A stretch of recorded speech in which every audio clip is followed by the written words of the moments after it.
എല്ലാവരും സുഖായിരിക്കുന്നു എന്ന് വിചാരിക്കുകയാണ്. അപ്പോൾ ആദ്യമേ തന്നെ നിങ്ങളോട് ഞാനൊരു താങ്ക്സ് പറയാണ് കേട്ടോ. എന്താണെന്ന് വെച്ചാൽ നമ്മുടെ ചാനൽ ഇപ്പോൾ 4,00,000 സബ്സ്ക്രൈബേഴ്സ് ആയിട്ടുണ്ട്. അപ്പോൾ നിങ്ങളെല്ലാവരും ഇതുവരെ തന്ന സ്നേഹത്തിന് ഒരുപാട് നന്ദിയുണ്ട്. അതുപോലെ തന്നെ ഈ ഒരു സ്നേഹവും സപ്പോർട്ടൊക്കെ എന്നും നമ്മുടെ കൂടെ ഉണ്ടാവണം കേട്ടോ. അതുകൊണ്ട് തന്നെ ഞാനിന്ന് വന്നിട്ടുള്ളത് നല്ല ടേസ്റ്റി ആയിട്ടുള്ള അതുപോലെ വെറൈറ്റി ആയിട്ടുള്ള ഒരു പായസത്തിൻ്റെ റെസിപ്പി ആയിട്ടാണ് കേട്ടോ. സൂപ്പർ ടേസ്റ്റാണ് ഇത് കഴിക്കാനായിട്ട്. ഇത് ഉറപ്പായിട്ടും നിങ്ങൾക്ക് ഇഷ്ടപ്പെടും. അപ്പോൾ എല്ലാവരും ട്രൈ ചെയ്ത് നോക്കുക. എന്നിട്ട് കമൻസ് ഒക്കെ പറയണം. അതുപോലെ വീഡിയോ കണ്ടിട്ട് ഇഷ്ടമാണെങ്കിൽ ഒന്ന് ലൈക്ക് ചെയ്യാനും പിന്നെ ഫ്രണ്ട്സിനും റിലേറ്റീവ്സിനൊക്കെ ഒന്ന് ഷെയർ ചെയ്ത് കൊടുക്കാനും പിന്നെ ആരെങ്കിലും നമ്മുടെ ചാനൽ ആദ്യമായിട്ടാണ് കാണുന്നതെന്നുണ്ടെങ്കിൽ ഒന്ന് സബ്സ്ക്രൈബ് ചെയ്യാനും കൂടി മറക്കരുത് കേട്ടോ. അപ്പോൾ നമുക്ക് പെട്ടെന്ന് തന്നെ വീഡിയോയിലോട്ട് പോവാം. ഈ പായസം റെഡിയാക്കി എടുക്കാനായിട്ട് ആദ്യം തന്നെ നമുക്ക് ഇതിലേക്ക് വേണ്ടിയിട്ടുള്ള ചവരി ഒന്ന് കുതിർത്തിയെടുക്കണം. അപ്പോൾ അതിന് വേണ്ടിയിട്ട് ഞാനിവിടെ 3/4 കപ്പ് ചവരിയാണ് ട്ടോ എടുക്കുന്നത്. ഇത് നമുക്ക് ബൗളിലേക്ക് ഇട്ട് കൊടുക്കാം. എന്നിട്ട് ഇതിലേക്ക് ചൂടുവെള്ളം ഒഴിച്ച് കൊടുത്തിട്ട് നമുക്കൊന്ന് റെസ്റ്റ് ചെയ്യാൻ വേണ്ടിയിട്ട് മാറ്റി വെക്കണം. അപ്പോൾ ഒരുപാട് സമയമൊന്നും വേണ്ട, ഒരു 10 മിനിറ്റ് ഒക്കെ വെച്ചാൽ മതി കേട്ടോ. 10 മിനിറ്റ് കഴിയുമ്പോഴത്തേക്കും ഇതെല്ലാം കുതിർന്നിട്ട് നല്ല സോഫ്റ്റ് ആയിട്ട് വരും. അപ്പോൾ അത് കഴിയട്ടെ, അതിന് ശേഷം നമുക്ക് എടുക്കാം. ഇനി ഈ സമയം കൊണ്ട് നമുക്കിതിലേക്ക് വേണ്ടിയിട്ടുള്ള ശർക്കരപ്പാനി ഒന്ന് റെഡിയാക്കി എടുക്കാം. അപ്പോൾ അതിന് വേണ്ടിയിട്ട് ഞാൻ ഒരു പാനിലേക്ക് 400 ഗ്രാം ശർക്കരയാണ് വെച്ച് കൊടുത്തിട്ടുള്ളത്.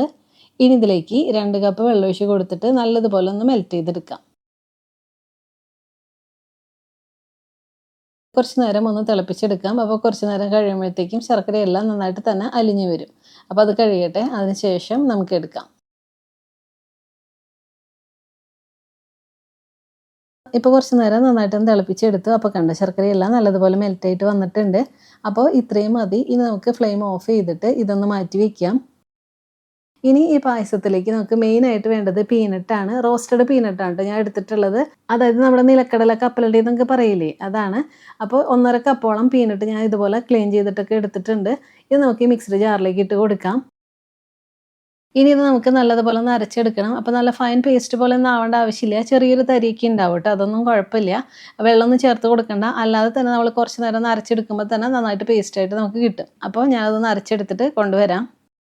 കണ്ടോ, ഇപ്പോൾ ഇതേപോലെ ഞാനൊന്ന് അരച്ചെടുത്തിട്ടുണ്ട്. അപ്പോൾ ഞാൻ പറഞ്ഞ പോലെ തന്നെ ചെറിയ തരി പോലെയൊക്കെ ഉണ്ട് കേട്ടോ, അത് കുഴപ്പമില്ല. നമുക്ക് ഇങ്ങനെ കടിക്കാൻ കിട്ടുമ്പോൾ ഒരു ടേസ്റ്റ് അല്ലേ. അപ്പോൾ ഇതേ രീതിയിൽ ഒന്ന് ചെയ്തെടുക്കാം. ഇനി ഇതൊന്ന് മാറ്റി വയ്ക്കാം. ഇനി കുതിർത്തിയെടുക്കാൻ വേണ്ടിയിട്ട് വെച്ചിട്ടുണ്ടായിരുന്ന ചവരിയില്ലേ, ഇതൊരു 10 മിനിറ്റ് കഴിഞ്ഞിട്ടുണ്ട്. അപ്പോൾ കണ്ടോ, നല്ലതുപോലെ കുതിർന്ന് വന്നു. അതുപോലെ തന്നെ ചവരിയെല്ലാം നല്ല സോഫ്റ്റ് ആയിട്ട് വന്നിട്ടുണ്ട്.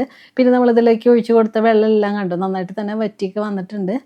അപ്പോൾ ഇത്രയും മതി കേട്ടോ, ഇതിപ്പോൾ റെഡി ആയിട്ടുണ്ട്. ഇനി നമുക്ക് പായസം റെഡിയാക്കി തുടങ്ങാം. അതിന് വേണ്ടിയിട്ട് ഞാനൊരു പാനിലേക്ക് 2 ടേബിൾ സ്പൂൺ നെയ്യ് ഒഴിച്ച് കൊടുക്കുന്നുണ്ട്. നെയ്യൊന്ന് ചൂടായിട്ട് വരുമ്പോൾ നമുക്കിതിലേക്ക് പഴം ചേർത്ത് കൊടുക്കണം. ഞാനിപ്പോൾ 2 നേന്ത്രപ്പഴമാണ് എടുത്തിട്ടുള്ളത്. എന്നിട്ട് ഇതുപോലെ ചെറിയ പീസായിട്ടൊന്ന് കട്ട് ചെയ്ത് എടുത്തിട്ടുണ്ട്. ഇതിട്ട് കൊടുക്കാം. എന്നിട്ട് നന്നായിട്ടൊന്ന് മിക്സ് ചെയ്ത് കൊടുത്ത് ചൂടാക്കി എടുക്കാം. പഴം എല്ലാം നല്ലതുപോലെ ഒന്ന് വഴന്ന് വരട്ടെ.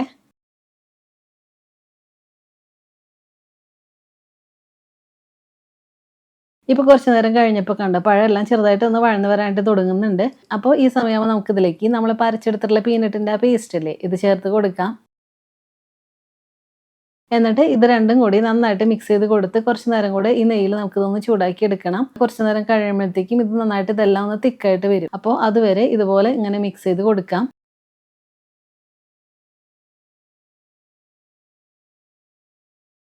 ഇപ്പോൾ കുറച്ച് നേരം നന്നായിട്ട് മിക്സ് ചെയ്ത് കൊടുത്ത് ചൂടാക്കി എടുത്തു. അപ്പോൾ കണ്ടോ, പഴം എല്ലാം നന്നായിട്ട് ഇതിൽ യോജിച്ച് നന്നായിട്ട് ഉടഞ്ഞൊക്കെ വന്നിട്ടുണ്ട്. ഇതൊന്ന് തിക്കായിട്ട് വന്നു. കണ്ടോ, ഇതിപ്പോൾ റെഡി ആയിട്ടുണ്ട്. അപ്പോൾ ഇത്രയും മതി. ഇനി നമുക്കിത് എടുത്തിട്ടൊന്ന് മാറ്റി വയ്ക്കാം. ഇനി ഇതേ പാനിലേക്ക് തന്നെ 1.5 കപ്പ് നാളികേരപ്പാൽ ചേർത്ത് കൊടുക്കാം. ഞാനിപ്പോൾ ഈ പായസം റെഡിയാക്കി എടുക്കാനായിട്ട് 1.5 നാളികേരത്തിൻ്റെ പാലാണ് എടുത്തിട്ടുള്ളത്. അതിൽ 1-ാം പാലും 2-ാം പാലും എടുത്ത് മാറ്റി വെച്ചിട്ടുണ്ട്. 3-ാം പാലാണ് ഇപ്പോൾ ഇതിലേക്ക് ചേർത്ത് കൊടുക്കുന്നത്. ഇനി നമ്മളിപ്പോൾ കുതിർത്തിയെടുത്തിട്ടുള്ള ചവരിയില്ലേ, ഇതിട്ട് കൊടുക്കാം. എന്നിട്ട് ഇതൊന്ന് കുക്ക് ചെയ്തെടുക്കാം. പിന്നെ നമ്മൾ നന്നായിട്ട് തന്നെ കുതിർത്തിയെടുത്തതിൻ്റെ പേരിൽ തന്നെ അധികം സമയമൊന്നും വേണ്ട, പെട്ടെന്ന് തന്നെ ഇത് വെന്ത് കിട്ടും കേട്ടോ.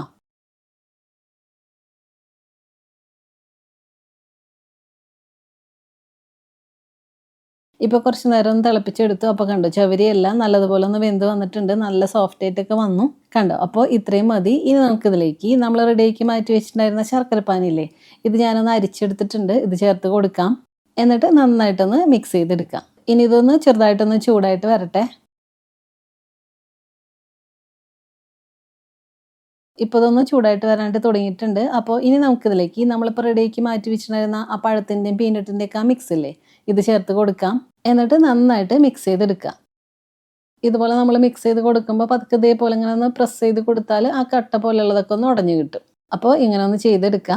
ഇനി കുറച്ച് നേരം ഇതൊന്ന് ചൂടാക്കി എടുക്കാം. അപ്പോൾ ആ ശർക്കര പാനിൽ ഇതെല്ലാം ഒന്നുകൂടെ ഒന്ന് കുറുകി വരട്ടെ.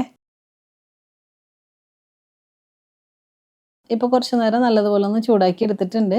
അപ്പോൾ ഇനി നമുക്കിതിലേക്ക് നമ്മൾ റെഡിയാക്കി വെച്ചിട്ടുണ്ടായിരുന്ന നാളികേരപ്പാൽ ഉണ്ടെന്ന് ഞാൻ പറഞ്ഞിട്ടുണ്ടായിരുന്നില്ലേ, അതിൽ 1-ാം പാലും 2-ാം പാലും മാറ്റി വെച്ചിട്ടുണ്ടെന്ന്. അതിൽ 2-ാം പാൽ ചേർത്ത് കൊടുക്കാം. ഇതിപ്പോൾ ഏകദേശം ഒരു 2 കപ്പോളൊക്കെ ഉണ്ടാവും കേട്ടോ. അപ്പോൾ ഇത് ചേർത്ത് കൊടുക്കാം. എന്നിട്ട് നല്ലതുപോലെ മിക്സ് ചെയ്തെടുക്കുക.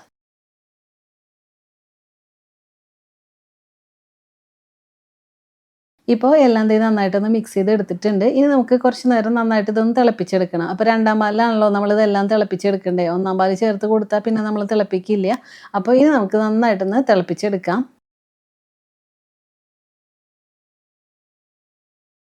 ഇപ്പോൾ കുറച്ച് നേരം നല്ലതുപോലെ തിളപ്പിച്ചെടുത്തു. അപ്പോൾ കണ്ടതെല്ലാം ചെറുതായിട്ട് ഇങ്ങനെ ഒന്ന് കുറുകി വരാനായിട്ട് തുടങ്ങുന്നുണ്ട്. അപ്പോൾ ഇനി നമുക്കിതിലേക്ക് നല്ലൊരു ഫ്ലേവറിന് വേണ്ടിയിട്ട് 1/2 ടീസ്പൂൺ ഏലക്ക പൊടിച്ചത് ചേർത്ത് കൊടുക്കാം. പിന്നെ 1/4 ടീസ്പൂൺ ചെറിയ ജീരകം വറുത്ത് പൊടിച്ചതാണ് എടുത്തിട്ടുള്ളത്. ഇത് ചേർത്ത് കൊടുക്കാം. പിന്നെ 2 നുള്ള് ചുക്കുപൊടി കൂടി ചേർത്ത് കൊടുക്കുന്നുണ്ട് കേട്ടോ. ഇത് ഓപ്ഷനിലാണ്. നിങ്ങൾക്ക് ഇഷ്ടമുണ്ടെങ്കിൽ മാത്രം ചേർത്ത് കൊടുത്താൽ മതി. പിന്നെ മധുരമൊക്കെ ബാലൻസ് ചെയ്യാനായിട്ട് 2 നുള്ള് ഉപ്പ് കൂടി ചേർത്ത് കൊടുക്കാം. എന്നിട്ട് ഇതെല്ലാം കൂടി നന്നായിട്ടൊന്ന് മിക്സ് ചെയ്തെടുക്കാം.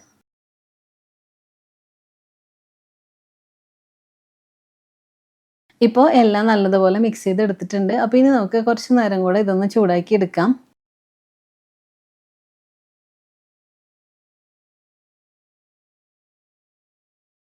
ഇപ്പോൾ കുറച്ച് നേരം കൂടെ നന്നായിട്ടൊന്ന് ചൂടാക്കി എടുത്തു. അപ്പോൾ ഇത്രയും മതി. ഇനി ഈ സമയമാകുമ്പോൾ നമുക്കിതിലേക്ക് 1-ാം പാൽ ചേർത്ത് കൊടുക്കാം. ഞാനപ്പോൾ 1 കപ്പ് 1-ാം പാലാണ് എടുത്തിട്ടുള്ളത്. നമുക്കിതിലേക്ക് ഒഴിച്ച് കൊടുക്കാം. എന്നിട്ട് നന്നായിട്ടൊന്ന് മിക്സ് ചെയ്തെടുക്കാം. അപ്പോൾ 1-ാം പാൽ ചേർത്ത് കൊടുത്ത് കഴിഞ്ഞിട്ടുണ്ടെങ്കിൽ പിന്നെ നമ്മൾ പായസം തിളപ്പിക്കരുത്. ഒന്ന് ചൂടായിട്ട് വന്നാൽ മതി കേട്ടോ. അപ്പോഴത്തേക്കും നമുക്ക് ഫ്ലെയിം ഓഫ് ചെയ്യണം. അപ്പോൾ ഇതൊന്ന് ചൂടായിട്ട് വരട്ടെ. ഇപ്പോൾ കുറച്ച് നേരം ഒന്ന് ചൂടാക്കി എടുത്തിട്ടുണ്ട്. അപ്പോൾ തിളപ്പിക്കേണ്ട ആവശ്യമില്ല. ഇതുപോലെ ഒന്ന് ചൂടായിട്ട് വന്നാൽ മതി. കണ്ടോ ഇങ്ങനെ ആവി വരാനായിട്ട് തുടങ്ങുന്നുണ്ട്. അപ്പോൾ ഇത്രയും മതി. നമ്മുടെ പായസം ഇവിടെ റെഡി ആയിട്ട് കിട്ടിയിട്ടുണ്ട്. ഇനി നമുക്ക് ഫ്ലെയിം ഓഫ് ചെയ്യാം. എന്നിട്ട് ഇതിലേക്ക് വേണ്ടിയിട്ടുള്ള നാളികേരമൊക്കെ ഒന്ന് വറുത്തെടുക്കാം. അതിന് വേണ്ടിയിട്ട് ഒരു പാനിലേക്ക് 2 ടേബിൾ സ്പൂൺ നെയ്യ് ഒഴിച്ച് കൊടുക്കാം. നെയ്യൊന്ന് ചൂടായിട്ട് വരുമ്പോൾ ഞാനിവിടെ കുറച്ച് നാളികേരം ഇതുപോലെ ചെറിയ പീസായിട്ടൊന്ന് കട്ട് ചെയ്തെടുത്തിട്ടുണ്ട്. ഇതിട്ട് കൊടുത്തിട്ട് ഒന്ന് ഫ്രൈ ചെയ്തെടുക്കാം. നാളികേരം ഇപ്പോൾ ചെറുതായിട്ട് ഇതൊന്ന് ഫ്രൈ ആയിട്ട് വരാനായിട്ട് തുടങ്ങുന്നുണ്ട്. അപ്പോൾ നമുക്കിതിലേക്ക് പീനട്ട് ചേർത്ത് കൊടുക്കാം. ഞാനിപ്പോൾ 3 ടേബിൾ സ്പൂണോളം പീനട്ടാണ് എടുത്തിട്ടുള്ളത്. ഇത് റോസ്റ്റഡ് പീനട്ടാണ്. ഇത് നമുക്കിതിലേക്ക് ചേർത്ത് കൊടുക്കാം. റോസ്റ്റഡ് ആണെങ്കിലും നമുക്ക് നെയ്യിൽ കുറച്ച് നേരം ഒന്ന് വറുത്തെടുക്കുമ്പോൾ ഒരു പ്രത്യേക ടേസ്റ്റാണ് കേട്ടോ കഴിക്കാനായിട്ട്.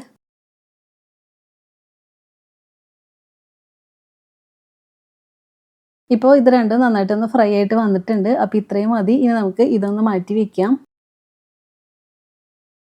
എന്നിട്ട് ഇതേ നെയ്യിലേക്ക് തന്നെ കുറച്ച് കാഷ്യൂസ് ഇട്ട് കൊടുത്തിട്ട് ഇതും ഒന്ന് ഫ്രൈ ചെയ്തെടുക്കണം. ഇപ്പോൾ ഇതൊന്ന് ഫ്രൈ ആവാൻ തുടങ്ങുന്നുണ്ട്. അപ്പോൾ നമുക്കിതിലേക്ക് കുറച്ച് റൈസൻസ് കൂടെ ചേർത്ത് കൊടുക്കാം. എന്നിട്ട് ഇത് രണ്ടും കൂടി നന്നായിട്ടൊന്ന് ഫ്രൈ ചെയ്തെടുക്കാം.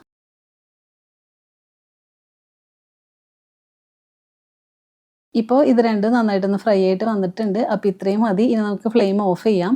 എന്നിട്ട് ഈ നെയ്യോട് കൂടി തന്നെ നമ്മളിപ്പോൾ റെഡിയാക്കി വെച്ചിട്ടുള്ള പായസമല്ലേ ഇതിലേക്ക് ചേർത്ത് കൊടുക്കാം. കൂടെ തന്നെ വറുത്തെടുത്തിട്ടുള്ള നാളികേരവും പീനട്ടും കൂടെ ചേർത്ത് കൊടുക്കാം. എന്നിട്ട് പതുക്കെ ഒന്ന് മിക്സ് ചെയ്തെടുക്കാം. അപ്പോൾ ഇത്രയേ ഉള്ളൂ. നല്ല ടേസ്റ്റി ആയിട്ടുള്ള പായസം ഇവിടെ റെഡി ആയിട്ട് കിട്ടിയിട്ടുണ്ട്. നമ്മളിതിലേക്ക് പീനട്ടൊക്കെ അരച്ച് ചേർത്തതിൻ്റെ പേരിൽ തന്നെ ഒരു പ്രത്യേക ഫ്ലേവറാണ് കേട്ടോ ഈ പായസം കഴിക്കാനായിട്ട്. സൂപ്പർ ടേസ്റ്റാണ്. ഇത് ഉറപ്പായിട്ടും നിങ്ങൾക്ക് എല്ലാവർക്കും ഇഷ്ടപ്പെടും. അതുപോലെ തന്നെ ആ പീനട്ടൊക്കെ ചേർത്ത് കൊടുത്തതിൻ്റെ പേരിൽ തന്നെ നമുക്കിതിങ്ങനെ കടിക്കാനൊക്കെ കിട്ടുമ്പോൾ ഒരു പ്രത്യേക ടേസ്റ്റാണ് കേട്ടോ. അപ്പോൾ നിങ്ങളെല്ലാവരും ഇതുപോലെ ഒന്ന് ട്രൈ ചെയ്ത് നോക്കുക. എന്നിട്ട് കമൻസ് ഒക്കെ പറയണം. അതുപോലെ വീഡിയോ കണ്ടിട്ട് ഇഷ്ടമായിട്ടുണ്ടെങ്കിൽ ഒന്ന് ലൈക്ക് ചെയ്യാനും പിന്നെ ഫ്രണ്ട്സിനും റിലേറ്റീവ്സിനൊക്കെ ഒന്ന് ഷെയർ ചെയ്ത് കൊടുക്കാനും പിന്നെ ആരെങ്കിലും നമ്മുടെ ചാനൽ ആദ്യമായിട്ടാണ് കാണുന്നതെന്നുണ്ടെങ്കിൽ ഒന്ന് സബ്സ്ക്രൈബ് ചെയ്യാനും കൂടി മറക്കരുത് കേട്ടോ. അപ്പം ഇനി നമുക്ക് ഇതിലും ടേസ്റ്റി ആയിട്ടുള്ള മറ്റു റെസിപ്പി ആയിട്ട് കാണാം. അതുവരെ എല്ലാവർക്കും താങ്ക് യു.